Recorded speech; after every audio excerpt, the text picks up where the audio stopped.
പിതാവിൻ്റെയും പുത്രൻ്റെയും പരിശുദ്ധാത്മാവിൻ്റെയും നാമത്തിൽ ആമേൻ. എൻ്റെ പ്രിയപ്പെട്ടവരെ, നമ്മുടെ അനുദിന അനുഗ്രഹ പ്രാർത്ഥന എല്ലാവരും ഏറ്റെടുത്തതിൽ ഏതെങ്കിലും സന്തോഷമുണ്ട്. നമ്മുടെ ആദ്യത്തെ പ്രാർത്ഥനയ്ക്ക് ഇപ്പോഴും 1,00,000-ലേറെ വ്യൂസ് ആയിട്ടുണ്ട്. എല്ലാ ദിവസവും 1,00,000-ലേറെ വ്യൂസ് വരുന്നുണ്ട്. അപ്പോൾ നിങ്ങളത് ഷെയർ ചെയ്യുന്നുണ്ടെന്ന് എൻ്റെ അർത്ഥം. ഇനിയും ഷെയർ ചെയ്യണമെന്ന് അഭ്യർത്ഥിച്ചുകൊണ്ട്, കർത്താവിൻ്റെ വരപ്രസാദം ഒരു ഉഷസ്സിൻ്റെ പ്രസാദം പോലെയാണ് നിങ്ങളുടെ ഹൃദയത്തിലേക്ക് ചൊരിയുന്നത്. ഇതൊരു ദൈവ പദ്ധതിയാണ്, ദൈവാനുഗ്രഹമാണ്. പരിശുദ്ധമ്മയുടെ പ്രത്യക്ഷീകരണത്തിൽ 20ാമത്തെ വർഷം ദൈവം നമുക്ക് നൽകിയ വരദാനമാണ്. സോ നമുക്ക് പ്രത്യക്ഷ പ്രാർത്ഥനയ്ക്ക് വരാം. ഏറ്റു പ്രാർത്ഥിക്കുക. അമ്മേ പരിശുദ്ധ അമ്മേ, അമ്മേ പരിശുദ്ധമ്മേ, ദൈവമാതാവേ,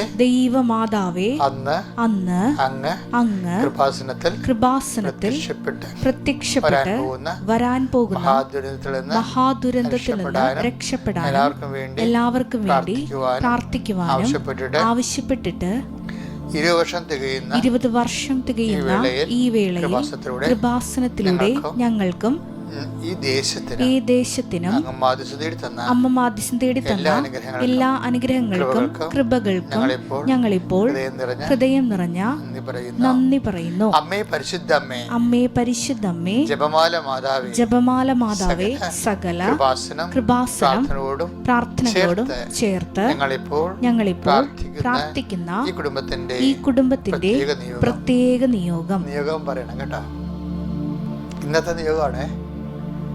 ഇന്ന് കടന്നു പോകുന്ന വഴികൾ, ബന്ധപ്പെടുന്ന സ്ഥലങ്ങൾ, വ്യക്തികൾ, സംഭവങ്ങൾ, ഇടപഴകുന്ന എല്ലാ സാഹചര്യങ്ങളെ ഇപ്പോഴും പരിശുദ്ധ അമ്മയുടെ മാധ്യസ്ഥത്തിൽ ഈശോയ്ക്ക് സമർപ്പിക്കുക.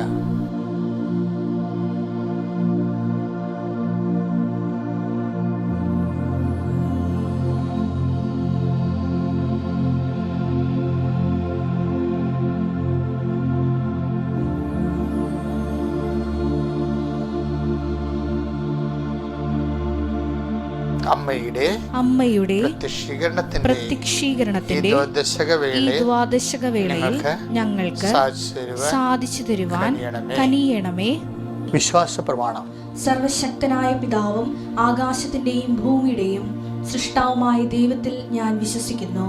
അവിടുത്തെ ഏകപുത്രനും ഞങ്ങളുടെ കർത്താവുമായ ഈശോ മിശിഹായിലും ഞാൻ വിശ്വസിക്കുന്നു. ഈ പുത്രൻ പരിശുദ്ധാത്മാവിനാൽ ഗർഭസ്ഥനായി കന്യകാമറിയത്തിൽ നിന്ന് പിറന്ന് പൊന്തിയോസ് പീലാത്തോസിന്റെ കാലത്ത് പീഡകൾ സഹിച്ച് കുരിശിൽ തറയ്ക്കപ്പെട്ട് മരിച്ച് അടക്കപ്പെട്ട് പാതാളങ്ങളിൽ ഇറങ്ങി മരിച്ചവരുടെ ഇടയിൽ നിന്ന് 3-ാം നാൾ ഉയർത്ത് സ്വർഗത്തിലേക്ക് എഴുന്നള്ളി സർവശക്തിയുള്ള പിതാവായ ദൈവത്തിന്റെ വലതുഭാഗത്തിരിക്കുന്നു. അവിടെ നിന്ന് ജീവിക്കുന്നവരെയും മരിച്ചവരെയും വിധിക്കുവാൻ വരുമെന്നും ഞാൻ വിശ്വസിക്കുന്നു. പരിശുദ്ധാത്മാവിലും ഞാൻ വിശ്വസിക്കുന്നു. വിശുദ്ധ കത്തോലിക്കാ സഭയിലും പുണ്യവാന്മാരുടെ ഐക്യത്തിലും പാപങ്ങളുടെ മോചനത്തിലും ശരീരത്തിന്റെ ഉയർപ്പിലും നിത്യമായ ജീവിതത്തിലും ഞാൻ വിശ്വസിക്കുന്നു. ആമേൻ. സ്വർഗ്ഗസ്ഥനായ ഞങ്ങളുടെ പിതാവേ, അങ്ങയുടെ നാമം പൂജിതമാകണമേ. അങ്ങയുടെ രാജ്യം വരണമേ. അങ്ങയുടെ തിരുമനസ് സ്വർഗത്തിലെ പോലെ ഭൂമിയിലും ആകണമേ. അന്നു വേണ്ടുന്ന ആഹാരം ഇന്ന് ഞങ്ങൾക്ക് തരണമേ. ഞങ്ങളോട് തെറ്റ് ചെയ്യുന്നവരോട് ഞങ്ങൾ ക്ഷമിക്കുന്നത് പോലെ ഞങ്ങളുടെ തെറ്റുകൾ ഞങ്ങളോടും ക്ഷമിക്കണമേ. ഞങ്ങളെ പ്രലോഭനത്തിൽ ഉൾപ്പെടുത്തരുതേ, തിന്മയിൽ ഞങ്ങൾ രക്ഷിക്കണമേ. ആമേൻ. നന്മ നിറഞ്ഞ മറിയമേ, സ്വസ്തി. കർത്താവ് അങ്ങയുടെ കൂടെ സ്ത്രീകളിൽ അങ്ങ് അനുഗ്രഹിക്കപ്പെട്ടവളാകുന്നു. അങ്ങയുടെ ഉദരത്തിൻ ഫലമായി ഈശോ അനുഗ്രഹിക്കപ്പെട്ടവനാകുന്നു. പരിശുദ്ധ മറിയമേ, തമ്പുരാന്റെ അമ്മേ, പാപികളായ ഞങ്ങൾക്ക് വേണ്ടി ഇപ്പോഴും ഞങ്ങളുടെ മരണസമയത്തും തമ്പുരാനോട് അപേക്ഷിക്കണമേ. ആമേൻ. എൻ്റെ പ്രിയപ്പെട്ടവരെ, ഇന്ന് കർത്താവിൻ്റെ ദിവസം, വെള്ളിയാഴ്ചയാണ്, നവംബർ 22-ാം തീയതി.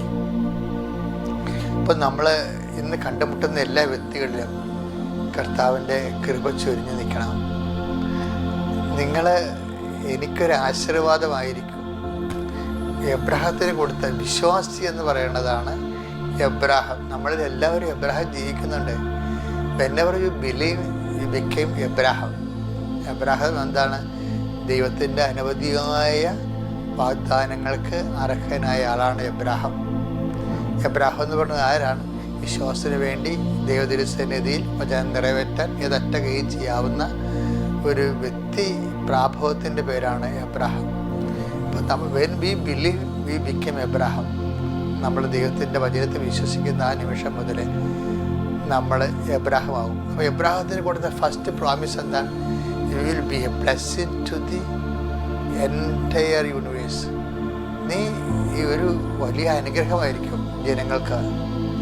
വിശ്വസിക്കുന്ന എല്ലാവർക്കും അനുഗ്രഹമാണ്. കർത്താവെ, അങ്ങയുടെ മക്കൾ ഈ നിമിഷം അങ്ങയുടെ നാമത്തിൽ പ്രാർത്ഥിക്കണം. കർത്താവ്, ഈ പ്രഭാതത്തെ ഓർത്ത് നന്ദി പറയുന്നതോടൊപ്പം തന്നെ ഇന്ന് കണ്ടുമുട്ടുന്ന വ്യക്തികളെ നീ ആശീർവദിക്കണം. കർത്താവ്, നിന്റെ തിരുമുറിവാകുന്ന വലതുകരം മക്കളുടെ ശിരസിൽ വെക്കണം. കർത്താവ്, അടിപ്പിടർ പോലെ വൈദ്യാഘാതം പോലെ ദൈവികമായ ശക്തി അങ്ങയുടെ മക്കളിലേക്ക് ഒഴുകണം. എല്ലാ സന്ധിബന്ധങ്ങളിൽ കർത്താവിൻ്റെ രക്തം നിറയട്ടെ. മാംസപേശികളിൽ കർത്താവിൻ്റെ രക്തം നിറയട്ടെ. രക്തഞരമ്പുകളിൽ കർത്താവിൻ്റെ രക്തം നിറയട്ടെ. കർത്താവെ, അങ്ങയുടെ മക്കൾ എന്ത് വിഷയത്തിലാണോ ഏറ്റവും കൂടുതൽ ഭാരപ്പെടുന്നത്, ഉത്കണ്ഠപ്പെടുന്നത്, ആ വിഷയത്തിന് മേൽ ദൈവികമായ ശക്തി ഈ നിമിഷം ആവശ്യിക്കട്ടെ. കർത്താവ്, അങ്ങയുടെ കൃപയെന്ന് പറയുന്നത് അങ്ങയുടെ ശക്തിയാണല്ലോ. അങ്ങ് എക്കാലങ്ങളിലും ദൈവം തിരഞ്ഞെടുത്ത വിശ്വാസികളായ എല്ലാ മക്കൾക്കും കർത്താവ് അങ്ങ് കൊടുത്ത ശക്തിയാണ്. കർത്താവ്, ഞങ്ങളെ ബലപ്പെടുത്തണമെന്ന് പ്രാർത്ഥിക്കുന്നു. ഞങ്ങളുടെ ഇന്നത്തെ ഉത്തരവാദിത്വം അങ്ങ് ഏറ്റെടുക്കുന്നു എന്നതിൻ്റെ സൂചനയാണ് നീ ആശീർവദിക്കുന്നവരെ ഞാൻ ആശീർവദിക്കുമെന്ന് പറയുന്ന അങ്ങയുടെ വാഗ്ദാനം. കർത്താവ്, ഞങ്ങൾ എവിടെയെല്ലാം ചെല്ലുന്നു, ആരെല്ലാം കണ്ടുമുട്ടുന്നു, എന്തിലെല്ലാം ഇടപഴകുന്നു, അവിടെയെല്ലാം കർത്താവിൻ്റെ ചൈതന്യം നിലനിൽക്കാൻ ഇടയാക്കണമേ. 38 വർഷം ഞാൻ അർപ്പിച്ച കൃപാനയുടെ യോഗ്യതയാൽ കൃപാസന അൾത്താറ് ജീവനോടെ പ്രത്യക്ഷപ്പെട്ട പരിശുദ്ധ അമ്മയുടെ മാധ്യസ്ഥത്താലെ ദൈവികമായ ശക്തി നിങ്ങളിലേക്ക് ആവശ്യിക്കട്ടെ. നിങ്ങളുടെ സംസാരങ്ങൾ, ചിന്തകൾ, കേൾവികൾ, നിങ്ങളുടെ വിശ്രമങ്ങളിൽ പോലും കർത്താവിൻ്റെ ശക്തി നിറഞ്ഞു നിൽക്കട്ടെ. നിങ്ങൾ ഉണർന്നു വരുന്ന സമയങ്ങളിലെല്ലാം കർത്താവിൻ്റെ കൃപ നിങ്ങളിലേക്ക് ആവശ്യിക്കട്ടെ. കർത്താവെ, നിൻ്റെ നാമത്തിൽ ഞങ്ങൾ പ്രാർത്ഥിക്കുന്നു. കർത്താവ്, അപ്പോസ്തലന്മാർ നീ അയച്ച അപ്പോസ്തലന്മാരെ പോലെ ഞങ്ങളും കർത്താവ് നിൻ്റെ നാമത്തിൽ വിശ്വാസത്തിൽ അയക്കപ്പെടുകയാണ് ചെയ്യേ. നീ അയക്കി ചെല്ലുന്ന ഏത് വീട്ടിൽ ചെന്നാലും സമാധാനം ആശംസിക്കുന്ന അരുളി ചെയ്തപ്പോൾ നിൻ്റെ നാമത്തിൽ ആരോട് ഞങ്ങൾ സംസാരിക്കുന്നുവോ, ആർക്കെല്ലാം ഞങ്ങൾ ഹൃദയത്തിൽ സമാധാനം അവർക്ക് വരണമെന്ന് ആഗ്രഹിക്കുന്നുവോ അവർക്കെല്ലാം അത് അവകാശമാക്കാനും ഓഹരിയാക്കാനും ദൈവത്തിൻ്റെ പരിശുദ്ധ നിറയട്ടെ. കർത്താവ്, ആശുപത്രിയിൽ കഴിയുന്നവർ, ആശുപത്രിയിലേക്ക് പോകുന്നവർ, ടെസ്റ്റിന് ബ്ലഡ് ടെസ്റ്റിന് കൊടുത്തിട്ടുള്ളവർ, ബയോപ്സിക്ക് കൊടുത്തിട്ടുള്ളവർ, കർത്താവ് എല്ലാവരും നീ ഏറ്റെടുക്കണം. കർത്താവ്, വല്ലപാടും ചത്താൽ മതിയാന്ന് ചിന്തിച്ച് നടക്കുന്ന ആൾക്കാരുണ്ട് ഈശോയെ.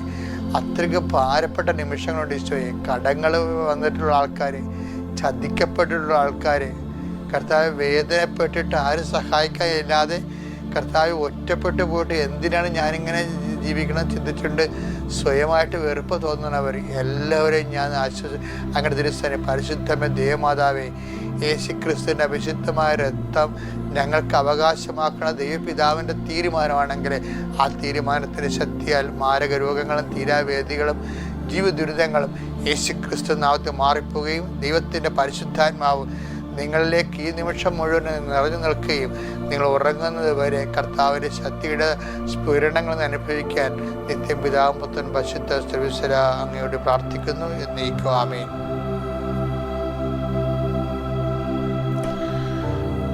എൻ്റെ പ്രിയപ്പെട്ടവരെ, നവംബർ 22 വെള്ളിയാഴ്ച ഇന്ന് നമ്മൾ വായിക്കുന്ന വചനം സക്കറിയായുടെ തിരുവചനങ്ങളാണ്. സക്കറിയായുടെ പ്രവാചകന്റെ തിരുവചനം 8-ാം അധ്യായം 12-ാമത്തെ വാക്യം. ഞാൻ സമാധാനം വിതയ്ക്കും, മുന്തിരി ഫലം നൽകും, നിലം വിളവ് നൽകും, ആകാശം മഞ്ഞു പൊഴിക്കും, ഈ ജനത്തിൽ അവശേഷിക്കുന്നവർ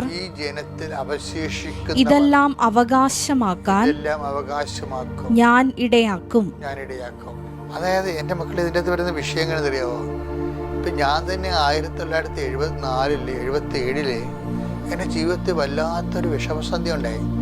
കാര്യം ഞാൻ കോളേജിൽ 2 വിഷയം എനിക്ക് ഫ്ലോപ്പായി. സെമിനാറിലെ എൻട്രൻസ് പരീക്ഷയിൽ 4 വിഷയം എനിക്ക് ബുദ്ധിമുട്ടായി. അപ്പോൾ സെക്കൻഡ് ഇയർ വന്നപ്പോൾ എനിക്ക് എല്ലാ വിഷയങ്ങളും ഒരുമിച്ച് എഴുതേണ്ടി വന്നു. ദുഃഖ വെള്ളിയാഴ്ച ഞാൻ 22 മണിക്കൂർ പഠിച്ച ഒരു ദുഃഖ വെള്ളിയാഴ്ച ഉണ്ടായിരുന്നു. അപ്പോൾ ഞാനോർത്തു എൻ്റെ ജീവിത വള്ളം മുങ്ങിപ്പോയി. അപ്പോൾ ഞാനോർത്തു ഏതെങ്കിലും വിഷയത്തിന് പോയാലും കോളേജിൽ തോറ്റാലും എൻട്രൻസ് തോറ്റാലും വീട്ടിൽ പോകേണ്ടി വരും. അപ്പോൾ എൻ്റെ ദൈവമുള്ളിൽ ദുരാശരായിപ്പോയി. ആ സമയത്ത് എൻ്റെ മനസ്സിൽ തോന്നിയൊരു വിഷമമെന്ന് പറയണത്, ദൈവമേ സത്യം പറഞ്ഞാൽ എനിക്ക് ദൈവവിളി ഉണ്ടോ, ഉണ്ടെങ്കിൽ ഞാൻ എങ്ങനെ അറിയും? അന്നൊക്കെ കരിസ്മാറ്റിക്സും ദൈവത്തിൻ്റെ വചനവും ഒന്നും നമുക്ക് ഇതുപോലെ സംലഭ്യമല്ലായിരുന്നു. പക്ഷേ എൻ്റെ കർത്താവ് എൻ്റെ മുമ്പിൽ എൻ്റെ പഠനത്തിൻ്റെ ഭാഗമായിട്ട് ഒരു ബൈബിൾ വെച്ചിരുന്നു. ശരിക്കും പറഞ്ഞാൽ ആ ബൈബിളല്ല ഞാൻ പഠിച്ചുകൊണ്ടിരുന്നത്, എക്കണോമിക്സ് ആയിരുന്നു പഠിച്ചുകൊണ്ടിരുന്നത്. പക്ഷേ അന്ന് എൻ്റെ മനസ്സിൽ ഞാൻ പഠിക്കാൻ പോണ സമയത്ത് വചനം കൊണ്ടുപോകുമായിരുന്നു. എന്തിനു വേണ്ടിയാണെന്ന് എനിക്കറിയത്തില്ലായിരുന്നു. ഇന്നാണ് നമുക്ക് മനസ്സിലാകണത് അത് കർത്താവ് തന്നെയാണെന്ന്. അപ്പോൾ എൻ്റെ ആ ഒരു പ്രതിസന്ധി വന്നപ്പോൾ എൻ്റെ മനസ്സിൽ പരിശുദ്ധാത്മാവ് പറഞ്ഞു, you just take it and open എന്ന് പറഞ്ഞു. അപ്പോൾ ഞാനൊരു വിശ്വാസപ്രമാണം ചൊല്ലി. ആരും എന്നോടത് പറഞ്ഞതല്ല. വിശ്വാസപ്രമാണം ചെല്ലാൻ വേണ്ടി എൻ്റെ മനസ്സിൽ പരിശുദ്ധാത്മാവ് തോന്നിച്ചതാണ്. ഞാനത് ചൊല്ലിക്കഴിഞ്ഞിട്ട് ഞാനത് ഓപ്പൺ ചെയ്തപ്പോൾ കിട്ടിയ വചനം എന്നറിയാവോ, ജോസഫിനെ ഞാൻ അനുഗ്രഹിക്കുമെന്നാണ്. എൻ്റെ കണ്ണ് നിറഞ്ഞു പോയി. എനിക്ക് വല്ലാത്തൊരു ആന്തരിക അഭിഷേകം വന്നു. അന്ന് അഭിഷേകം എന്ന വാക്ക് പോലും ഉപയോഗിക്കാറില്ല കേരള സഭയിൽ, ഒരു സഭയിൽ ഉപയോഗിക്കാറില്ല. അതൊക്കെ പുതിയ ആധ്യാത്മികതയുടെ ജനത്തിൻ്റെ അനുഭവങ്ങളാണ്. അപ്പോൾ വല്ലാത്തൊരു പിരിവിരിപ്പ് നെഞ്ചിൽ നിന്ന് സരസിൽ നിന്ന് കയറി ഇറങ്ങണ പോലെ എനിക്ക് തോന്നി. അപ്പോൾ എൻ്റെ മനസ്സിൽ ആ വചനം ഞാൻ വിശ്വസിച്ചു. അപ്പോൾ എനിക്ക് മനസ്സിലായി എനിക്ക് ദൈവവിളിയുണ്ട്, ഞാൻ ഇവിടെ പരാജയപ്പെടുത്തില്ല, എന്നെ വിജയിപ്പിക്കുന്ന സ്വർഗത്തിലെ ദൈവം എന്നെ വിജയിപ്പിക്കുമെന്ന് എന്നെ മനസ്സിലാക്കി. പക്ഷെ അതുകൊണ്ട് ഞാൻ എഴുതാത്ത പരീക്ഷയ്ക്ക് ഞാൻ 45 മാർക്കിന് എഴുതിയിട്ടുള്ള ലാറ്റിൻ ഗ്രാമർ. പക്ഷേ ദൈവം എനിക്ക് റിസൾട്ട് വന്നപ്പോൾ 90 തന്നു. അതെന്താണ്? അത് അന്ന് തന്നെ എനിക്ക്, ഇന്നാണ് നമുക്ക് അതിൻ്റെ പൊരുൾ മനസ്സിലാകണത്. അത് not by merit but by grace. അപ്പോൾ ദൈവം, നിങ്ങൾ ചോദിക്കും ദൈവം വരുന്നവർക്കെല്ലാം ഗ്രേസ് മാർക്ക് കൊടുക്കുമെന്ന്. അങ്ങനെയല്ല എൻ്റെ അർത്ഥം. പോയാൽ പിന്നെ ദൈവം മാത്രമേ നമുക്കുള്ളൂ. അത് നമ്മുടെ യോഗ്യതയെ അടിസ്ഥാനപ്പെടുത്തിയല്ല, ദൈവത്തിൻ്റെ കൃപ. പക്ഷെ ഞാനന്ന് ആ വചനം വിശ്വസിച്ചു. എന്താണ്? ജോസഫിനെ ഞാൻ അനുഗ്രഹിക്കും, മാസം തോറും സൂര്യപ്രകാശത്തിൽ വിളയുന്ന നല്ല ഫലങ്ങൾ ഞാൻ നിനക്ക് തരുമെന്നൊക്കെ പറഞ്ഞ് മോശ ജോസഫിന് കൊടുക്കുന്ന അനുഗ്രഹങ്ങളാണ്. അപ്പോൾ എൻ്റെ പേര് ചൊല്ലി വിളിച്ചതെന്ന് പറഞ്ഞപ്പോൾ തന്നെ എനിക്ക് മനസ്സിലായി ദൈവത്തിന് എന്നെക്കുറിച്ച് കരുതലുണ്ടെന്ന്. ഞാനാണ് ഇന്ന് ഇവിടെ നിൽക്കുന്നത്, നിങ്ങളോട് സംസാരിക്കുന്നത്. നമ്മൾ എപ്പോഴും ശ്രദ്ധിക്കുക, അവശേഷിക്കുന്നവരെന്ന് പറഞ്ഞാൽ എന്താ? അവശേഷിക്കുന്നവരെ ഞാൻ അനുഗ്രഹിക്കുന്ന പറയണത്. ഒരു വലിയ ഒരു പ്രത്യാഘാതമോ ഒരു അഗ്നിപരീക്ഷയോ കഴിഞ്ഞതിന് ശേഷം അവശേഷിക്കുന്ന ഒരു ചുരുക്കമാണ്. നമ്മുടെ ഒരു ജീവിതത്തിലെ ഒരു വലിയ ഒരു അഗ്നിപരീക്ഷയ്ക്ക് ശേഷം വീണ്ടും വിശ്വാസം നമ്മൾ അവശേഷിക്കുകയാണെങ്കിലേ അതിൻ്റെ അർത്ഥം അങ്ങനെ അവശേഷിക്കുന്നവർക്കാണ് വാഗ്ദാനം ദൈവം സഫലമാക്കുന്നത്. അതുകൊണ്ട് എനിക്ക് പറയാനുള്ളൊരു അപേക്ഷയെന്ന് പറയണത്, എന്ത് അഗ്നിപരീക്ഷ ഉണ്ടായാലും ആരെല്ലാം നിങ്ങൾ തള്ളിപ്പറഞ്ഞാലും നിങ്ങളെ ആശ്രയം വെച്ച സ്ഥലത്തു നിന്നെല്ലാം നിങ്ങൾക്ക് പരാജയം ഏറ്റുപേടിച്ചാലും വിശ്വാസം അവശേഷിക്കണം. കർത്താവ് ഉദ്ദേശിക്കണം അത് തന്നെയാണ്. 8:18 നമ്മൾ വായിക്കുന്നുണ്ട് ലൂക്കായുടെ സുവിശേഷത്തിൽ 18:8 എന്താ പറയണത്? എങ്കിലും മനുഷ്യപുത്രൻ വരുമ്പോൾ വിശ്വാസം അവശേഷിക്കുമെന്ന്. അപ്പോൾ അവശേഷിക്കേണ്ടത് എന്താണ്? വിശ്വാസമാണ് അവശേഷിക്കേണ്ടത്. എപ്പോഴാണ് വിശ്വാസം അവശേഷിക്കേണ്ടത്? ഒരു അഗ്നിപരീക്ഷ, രോഗം, പീഡനം, തകർച്ച എല്ലാം കഴിഞ്ഞാലും വിശ്വാസം അവശേഷിക്കുന്നുണ്ടെങ്കിൽ തീർച്ചയായിട്ടും അനുഗ്രഹിക്കപ്പെടും.